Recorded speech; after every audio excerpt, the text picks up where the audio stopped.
Hi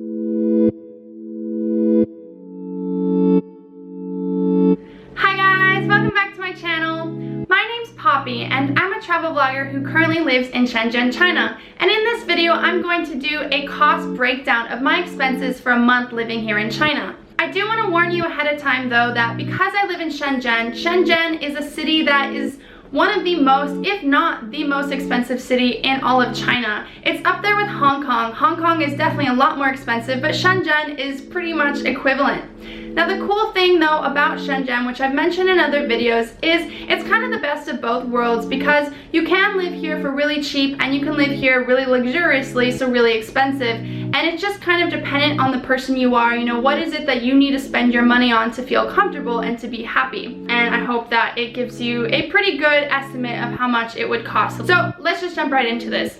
I'm gonna break this video down into 4 categories. Number 1, general expenses. So rent, utilities, cost of internet, phone, all that fun stuff. Number 2 is going to be transportation. Number 3, food, so groceries, eating out. And number 4, all the extra fun activities, extra expenses that you spend your money on, and then I will give you a grand total at the end. In this whole video, I'm going to be giving you numbers for 2 people because I do live with my boyfriend and we just split the cost 50-50 for everything. So everything I tell you is the cost for 2 people. If you want to know how much it is to live here for 1, just take that number and cut it in half. All right, so let's jump right into this. Number 1. General expenses. I just made a video about this. My apartment here in Shenzhen costs $5,500 a month. I made a video showing you everything it looks like, so if you want to check that out, I think I'm going to put it right here. That plus $500 for utilities, which includes management fees, cost for electricity and water, brings us up to about 6,000 RMB just for rent and expenses.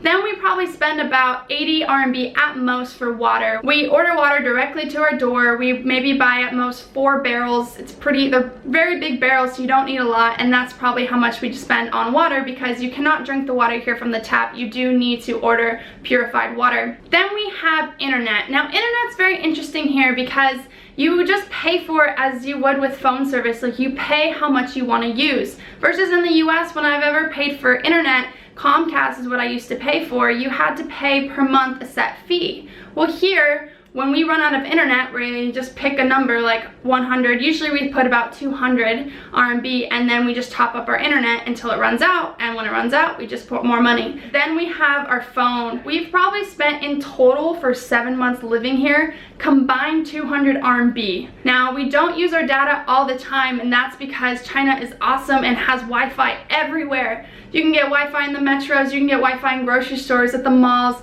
Seriously, probably parts of the street are gonna have Wi-Fi coming off the other buildings or whatnot. So because of this, you don't have to use your data that often because there's just so much Wi-Fi. So cost of service, not expensive. And the best part about all this rent and utilities is, I've mentioned this app many times, is WeChat.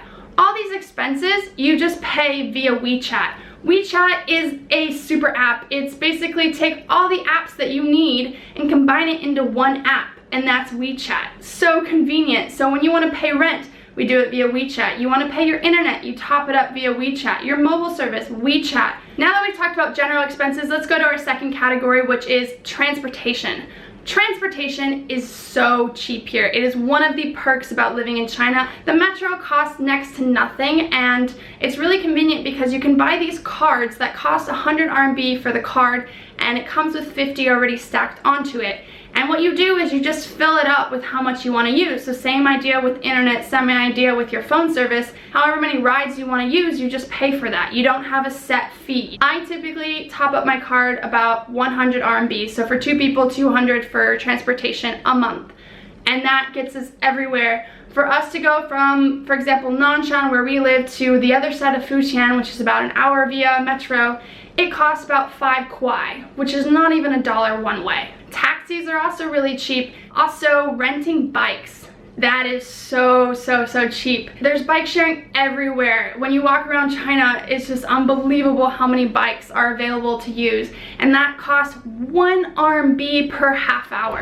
It is seriously like bike central here in China. There are so many bikes, it's ridiculous. But it's awesome because it's so cheap to rent the bike and it's so easy. You just take your phone, you walk over to a bike that you want, and then you just literally scan it and then take the bike and then you go. We don't typically rent bikes here because we have longboards and that's how we get around China, but if you don't have a longboard, this is a great way to go about it. And when you're done, you don't have to go look for a place to put the bike. You can leave your bike literally wherever. I have found bikes in bushes, I have found them under bridges. Now, clearly if they're broken, you're gonna have to pay for that, but it's just convenient. When you're done, you just boop, leave it, and then you're done. You can also take the bus here, of course. There's loads of them, and it's the same process. If you have a card, you can use that as well, the same one you would use for the metro, and you just scan your way into every bus.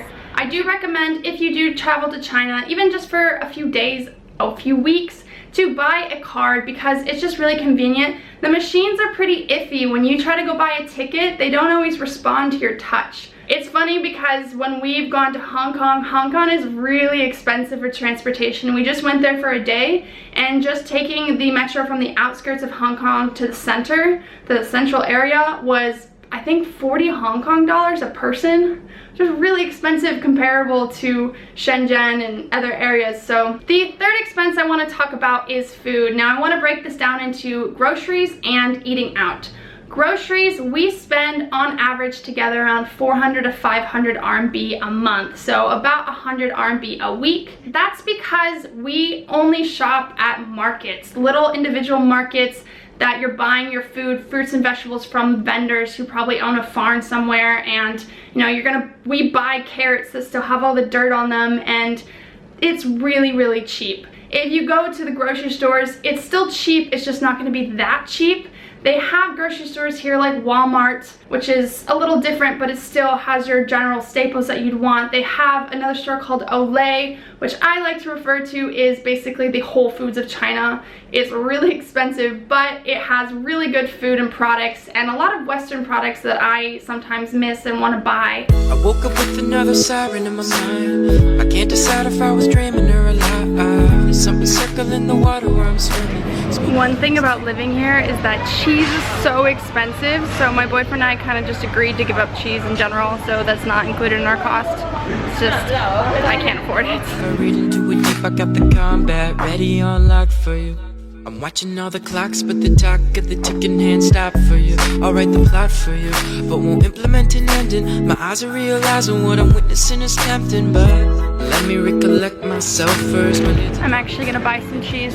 I feel like treating myself. 20, gotta learn how health works. Maybe when I do, then she'll cast me. I could play the role, cinematic and she know. She could probably cast whoever, but give me the leader. Now, eating out is still probably pretty low, but that's where we personally spend our most money, is on eating out. We probably spend on average 800 for 2 people a week, so 3,200 a month. Our expenses are just for eating out. Now that's including coffees. We get a coffee every single day. I usually get a milk tea at the end of the day, and we eat out at restaurants, expensive restaurants, not as expensive restaurants, but all the time, pretty frequently, like if not once a day. I think it's important when you're in another country to eat out, because you are getting to experience another culture. You know, eating out here in China is very different from if you ate out in the US. Then we get to the fourth category, which is all the extra expenses, activities, you know, travel and everything, clothes, whatnot. I can't give you an exact estimate for this number because, one, we don't really have much money that goes into this category. Like sometimes we buy the occasional piece of clothing because we're backpackers and wearing the same shirt over and over again. I don't know how many holes are gonna accumulate, so I buy another shirt. Or I probably spend more money on flights for travel or on little things. If you come to China, you'll probably get addicted to Taobao. I still haven't yet because I'm not a big shopper. But if you're a big shopper, you're probably gonna get addicted to things like Taobao, which is I refer to as China's version of Amazon. It's online shopping and it's really convenient, so you end up buying a lot of things. They have malls everywhere. I could play the role, cinematic and she know. So there's this misting tree behind me that I don't really know what the point of it is. It kind of reminds me of Lord of the Rings and the tree in Gondor, but it's right in front of the mall, and I think it's supposed to lure you in. Cinematic and she know. I've lived in this area for about 7 months, and one day I walked outside and there was just a giant mall that just showed up out of nowhere, and I think it's the biggest mall I've ever seen in Shenzhen. It's called Mixi. It's huge, it's super modern, it's ridiculous, but it's also really expensive. So stuff like that, if you're gonna go shopping and go to malls like that, it's really expensive. They have stores like Victoria's Secret or H&M's or Bershka's, all these stores that you can find in other parts of the world, but the prices tend to be jacked up a bit because it's not from here, so it can actually be triple the price for some of the brands and products you're gonna buy here. So a lot of people will buy things off Taobao to avoid that. I know that imported wine is always gonna be more expensive, but this bottle of wine I usually get back home in California, it costs me about $7, $8, and here it costs $45. Now that's a bit extreme. One huge thing that cuts out a huge expense is that we don't really drink. So we don't hit the clubs, we don't go to the bars, we're just not big drinkers. I've had a few beers here and there out at restaurants, and it's pretty much equivalent to the same price that I'd probably pay in the US, maybe a little bit cheaper. Grocery stores, beers are very cheap though, I will say. I buy a cider, it costs, I think I cost 9 kwai for the ciders I drink, so very cheap. It cost my boyfriend like 2 kwai.